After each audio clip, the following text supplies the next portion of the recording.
Sir, how immediate loading is possible? Okay, so Dr. Avinash, immediate loading is. I'll give you a brief idea about immediate loading and how it is done.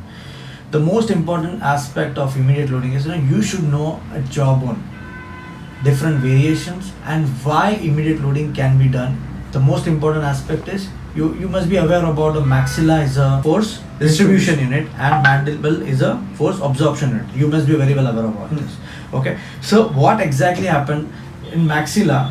Whenever we chew something, the forces which is present in the stomatognatic system when we are chewing, they are forces which are generated. It doesn't vanish like that. What happens? These forces goes to the cranium to certain path.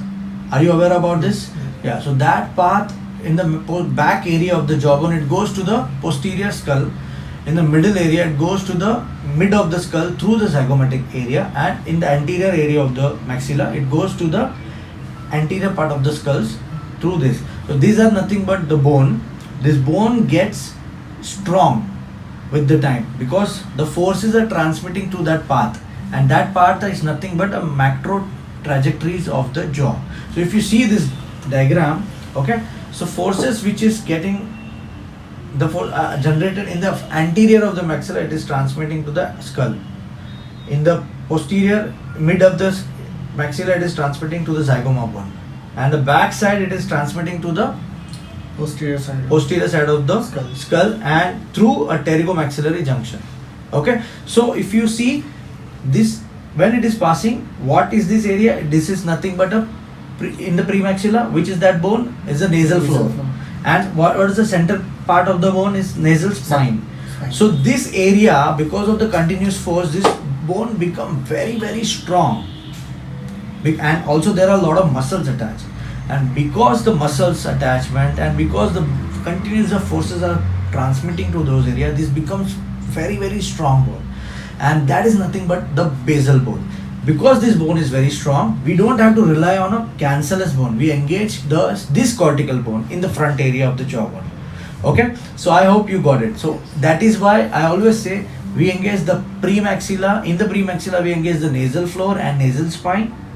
Okay, also sometimes the maxillo-nasal process, that is a distinction between your sinus cavity and the nasal cavity. There is one border. That also area when we engage in the premaxilla. In the mid of the maxilla, in the upper jaw, it is vacant because it is exactly below the sinus. Yeah. But if you go laterally and upward, there is a good bone which is called zygomatic bone because the forces transfer through the zygomatic bone like this over here. Okay, so that's where this bone can be properly engaged and we can give zygoma implants to the patient when the bone is absolutely not there. So even if the patient have no bone, still it is possible to give a teeth to the patient with the help of engaging this kind of macro trajectories of the jaw. Okay, so what exactly? These are nothing but buttress. Buttress matlab any reinforced bone.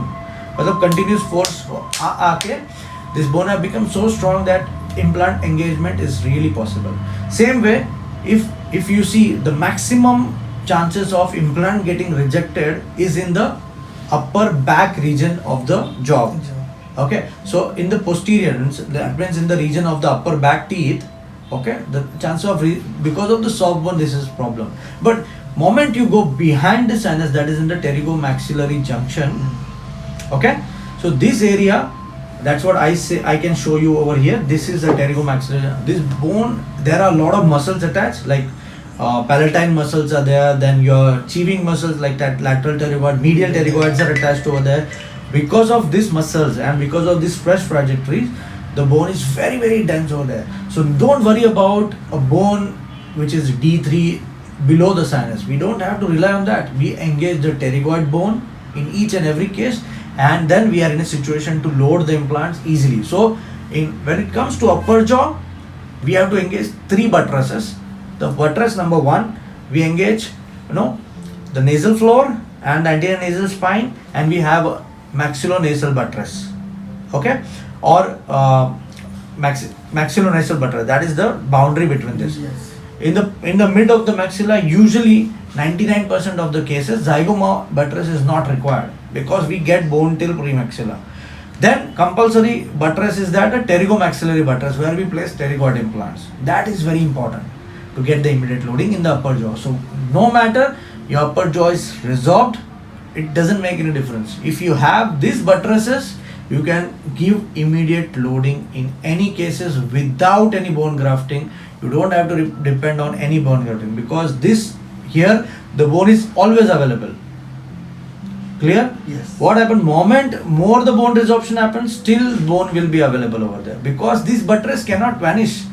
यहाँ पे हमेशा forces आते रहते हैं तो bone will never give, even if suppose any you see any patient where maximum atrophy has happened, still the zygoma is intact, their anterior nasal spine is intact, sometimes this maxillo-nasal buttress is also intact, pterygoid is always intact. So these three areas are available. You place implants here, you place implants in the zygoma and in the pterygoids. Still in the most resolved cases, it is possible to give immediate loading in the maxilla.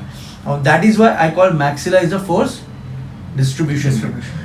Let's come to mandible. Okay, so this is a mandible. Now you must be just listening about what is mandible. Mandible is a force absorption unit. Okay, now what is absorption? Why absorption? Because mandible is not attached to your cranium. Okay, you can move your jaw like this, right? You can move your jaw like this, and that is why it is not distributing the forces to the cranium, it is absorbing itself. So where it absorbs? So these are certain areas. For example, the posterior ramus border, you know, this, Yes. can you see this area? That's where the mandible forces get absorbed, which is generated by this teeth. The forces get absorbed firstly over here. That's why you see always very thick border, Yeah. posterior ramus. It doesn't fracture so easily when there is a trauma cases. Fracture happens in the most weak area. Okay, but is this relevant place for us to place the implants? No.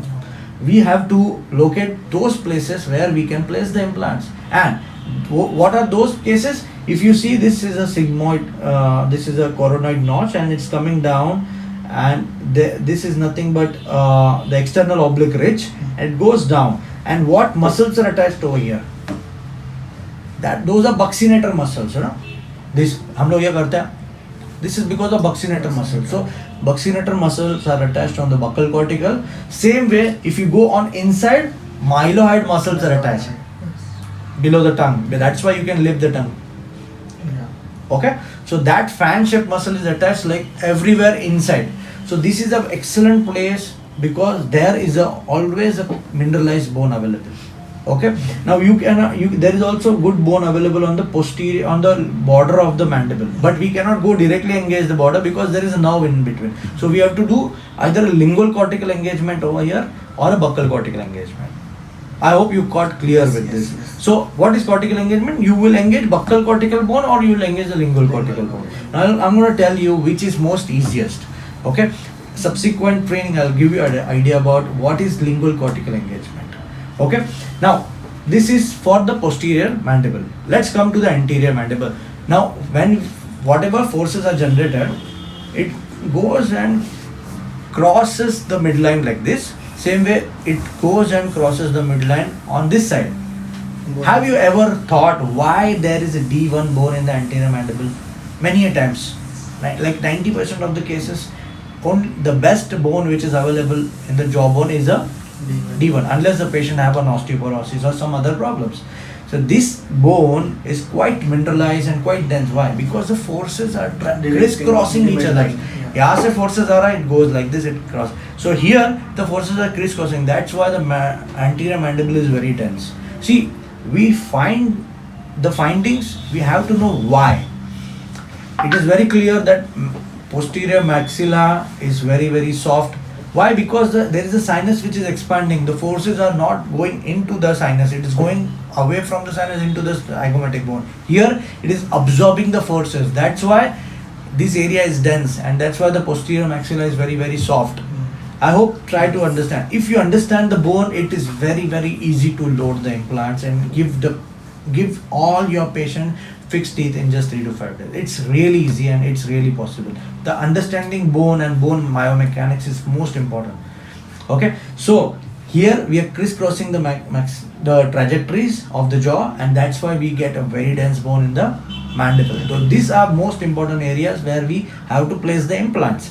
So that's why if you place more implant, or maybe minimum 4 implants has to be placed intermental foramen. That means between this front area of the mandible. Yes. So if you place minimum 4 implants, the success rate goes very very high. Now coming to the back area, we have to avoid the cantilever, and that's how we can engage the, either we place the implants into the cancellous bone by or else we engage the cortical bone.